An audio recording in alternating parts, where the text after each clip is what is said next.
अवधूत चिंतन श्री गुरुदेव दत्त श्री स्वामी समर्थ महाराज की जय. श्री स्वामी समर्थ. आज स्वामी माऊलींनी तुमची निवड केली आहे हा संदेश ऐकण्यासाठी. आज स्वामींची इच्छा आहे की हा संदेश तुम्ही शेवटपर्यंत ऐकावा, कारण या संदेशामध्ये तुमचे आयुष्य बदलण्याची शक्ती आहे. तुम्हाला मार्ग सापडत नसेल तर मार्ग सापडेल. दुर्लक्ष करू नका. आज स्वामी म्हणत आहेत, बाळा, जेव्हा एखादी व्यक्ती खूप दुःख त्रास सहन करून सुद्धा सारखी हसत असते ना, तर समजून जायचं की त्याच्या डोक्यावर माझा हात आहे. हरल्यावर पुन्हा जिद्दीने लढायला प्रेरणा देतात ते आपले स्वामी. मन अशांत असताना मायेने डोक्यावरून हात फिरवतात ते आपले स्वामी. स्वामी संकट समयी भिवू नकोस, मी तुझ्या पाठीशी आहे असे म्हणतात ते आपले स्वामी. स्वामींवर पूर्ण विश्वास ठेवा. स्वामी तुम्हाला तुमच्या संकटातून बाहेर काढतील, कारण स्वामी म्हणतात, जिथे विश्वास आहे तिथे मी आहे, विश्वास नसेल तिथे मी नाही. माझ्या प्रिय बाळा, आमचं तुझ्यावर खूप प्रेम आहे. तू आमचा प्रिय भक्त आहेस. आम्ही तुला असे एकटे सोडणार नाही. आम्ही कायम तुझ्या सोबत आहे. तुला दिसत जरी नसलो तरी आम्ही कायम तुझ्या सोबत आहे. तुम्हालाही स्वामी माऊली प्रिय असतील तर आत्ताच आपले स्वामी संदेश या चॅनलला सबस्क्राईब करा, असेच स्वामींचे नवनवीन संदेश ऐकण्यासाठी. स्वामींची कृपा कायम तुमच्यावर व तुमच्या कुटुंबावर राहील. हवेत असंख्य वायू असतील तरी शरीर नेमकं प्राणवायूच घेते ना. आजूबाजूला कितीही श्रद्धास्थान असलं तरी भक्तांना गुरुचीच आस लागते. तुला आमच्याकडेच यायचं आहे. भिवू नकोस, मी तुझ्या पाठीशी आहे. आयुष्यात सर्व काही मिळतं, पण आपण जे शोधतो ते मात्र मिळत नाही. आयुष्य संपत जाते, शोधकार्य थांबत नाही आणि अंतिम क्षणी लक्षात येते की जे बाहेर शोधत होतो ते तर माझ्या जवळच होते, ते म्हणजे समाधान. परिस्थितीप्रमाणे बदलणारे मित्र सांभाळण्यापेक्षा परिस्थिती बदलणारे मित्र सांभाळा. आयुष्यात कधीही अपयश अनुभवायला मिळणार नाही. वाईट विचारांचं गवत हे आपोआपच गाजत असतं. चांगल्या गोष्टी नेहमीच पेराव्या लागतात. वर्तुळाला शून्यात मोजणाऱ्या लोकांना परिघाचं महत्त्व कळत नाही. सावली देणारे कधीच परतफेडीची अपेक्षा करत नाही, मग ते वृक्ष असो की आई. विचारांचा प्रभाव मनावर पडतो, मनाचा प्रभाव शरीरावर पडतो, शरीर आणि मन या दोघांचाही प्रभाव जीवनावर पडत असतो. म्हणून नेहमी चांगले विचार मनात आणावे आणि नेहमी समाधानी राहावे. बाळा, तुझी आहे ही परिस्थिती कायम तशीच राहणार नाही, ती बदलणार आहे. थोडासा संयम ठेव. जपमाळीचे मनी बोलती किती सुंदर आमचे काम, स्पर्शाने आम्हा भक्त घेती श्री स्वामींचे नाम.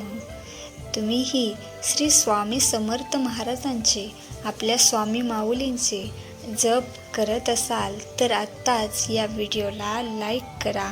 स्वामींची कृपा तुमच्यावर कायम राहील. यश ही तुमची सावली आहे, तिला पकडायचं प्रयत्न करू नका. तुमचा मार्ग तुमच्या मार्गाने चालत राहा. ती आपोआप तुमच्या मागे येईल. लक्षात ठेवा, सावली तेव्हाच तुमच्या मागे येते जेव्हा तुम्ही प्रकाशाच्या दिशेने चालत असाल. बाळा, कसं असतं ना, समोरच्याला समजून घ्यायला खूप मोठं काळीज लागतं आणि तू फक्त ज्याला आपलं मानलं आहे ना त्याला समजून घेता इतर कोणाला तू त्यात समाविष्ट करू शकत नाही. जेव्हा तुम्ही मनापासून स्वतःकडे कोणताही स्वार्थ न ठेवता समोरच्याचं भलं व्हावं यासाठी प्रार्थना करता, जेव्हा तुम्ही स्वतःकडचं सगळं निसटून जात आहे हे पाहत असाल तरीही आपली ओंजळ ही त्याला भरभरून देण्यासाठीच पुढे सरसावते.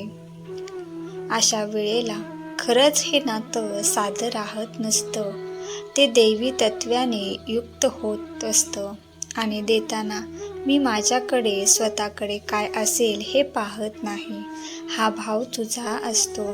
तुम्ही पाहत नसाल स्वतःकडे तरी जेव्हा अशा प्रकारे तुम्ही भरभरून खूप अतिशय चांगलं समोरच्याला देता, तुमची ओंजळ भरण्याचं सामर्थ्य मी ठेवत असतो.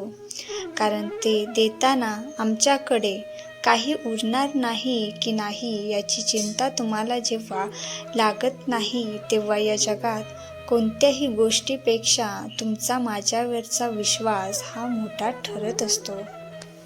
आणि म्हणूनच तुला फार सात्विक, फार सुंदर अशी नाती मी जुळवून देत असतो. आयुष्य सुंदर आहे आणि देण्यातच मजा आहे. घेतात तर सगळेच, परंतु देताना ज्याच्या मनाला समाधान लागतं त्याचं काळीज खरंच देवाचं काळीज आहे. गैरसमज आणि क्रोध हे असं विष आहे की ज्या एका दिवसापासून सुरू झालेले अनेक वर्षापर्यंतचं जपलेलं नातं सुद्धा संपण्याची क्षमता ठेवत असतं.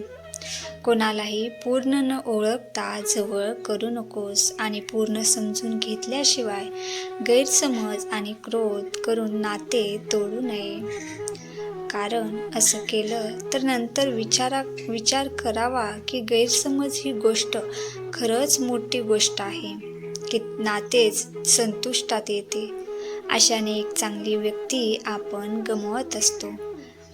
या जगात कोणीच परिपूर्ण नाही. खरे खोटे ओळखा, माफ करा, माफी मागा, क्रोध टाळा, समजून घ्या. या गोष्टी अंमलात आणल्या तर जीवन खूप मोठे परिवर्तन तुमच्या जीवनात खूप मोठे परिवर्तन घडेल. आज स्वामी तुम्हाला म्हणत आहे की बाळा, तू खूप अडचणीत असशील तर मला हाक मार, मी धावत येईल. मी कोणत्या न कोणत्या रूपात तुझ्या समोर येईल. आमचे नामस्मरण असेच चालू ठेव. आम्ही सदैव तुझ्या पाठीशी आहोत. चिंता करणं सोडून दे, काळजी करणं सोडून दे आणि आमच्या मंत्राचा जप कर.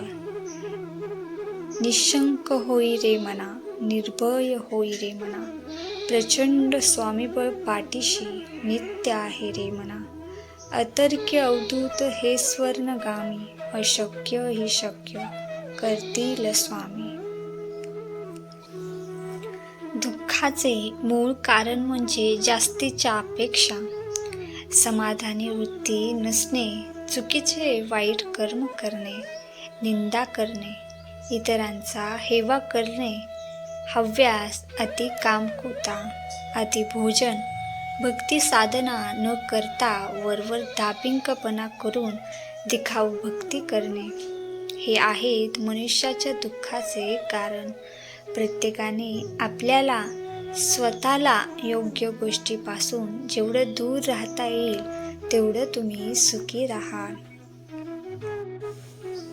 हा प्रत्येकाचा रोजचा एक प्रवास आहे.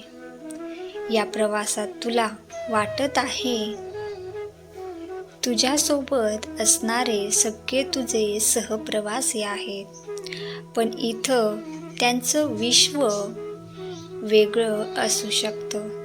तू तुझ्यात इतरांना अडकवू नयेस. तुझं गणित आम्ही मांडले आहे, उकल तुला हवी आता. एक सांगतो ते पूर्ण लक्षात ठेव.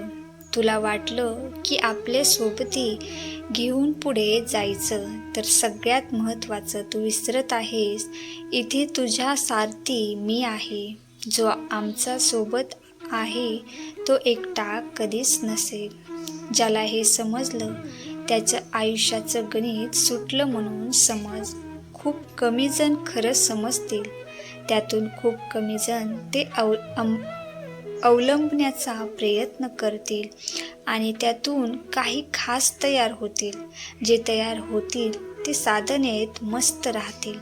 बाकी सर्व पुन्हा आपले छोटे सहप्रवासी घेऊन भोकं पडलेल्या जहाजात भिवू नकोस, मी तुझ्या पाठीशी आहे. श्री स्वामी समर्थ. दिगंबरा दिगंबरा, श्रीपाद वल्लभ दिगंबरा.